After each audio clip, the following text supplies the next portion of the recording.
Dans un New York au ralenti, la neige est venue troubler les lumières de Times Square. De Manhattan à Brooklyn, la tempête a offert de spectaculaires panoramas,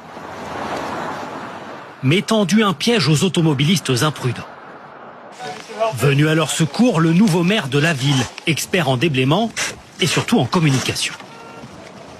Rester à la maison, c'est le plus sûr et c'est mieux pour les services de la ville. À New York, comme un peu partout sur la côte est, les aéroports ont dû fermer. Des milliers de vols annulés partout dans le pays. Plus de 200 millions d'Américains avaient été mis en alerte pour cette tempête, parmi les plus intenses de ces dernières années. Dans le centre du pays, sous le poids des pluies verglaçantes, de nombreux arbres n'ont pas tenu le choc. Ici, l'un d'entre eux s'écroule même en pleine interview.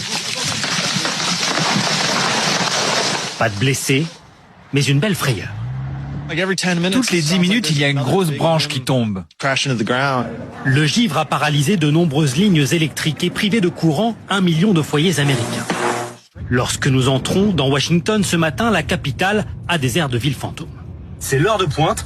Et regardez devant nous, strictement personne, la capitale américaine est tout simplement figée.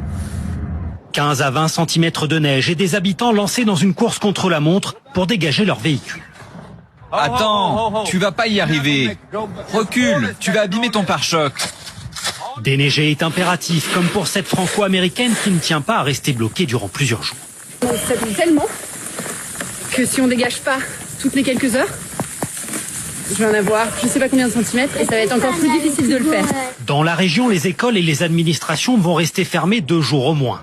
L'occasion pour certains de s'offrir une balade dans ce décor sublimé par la neige.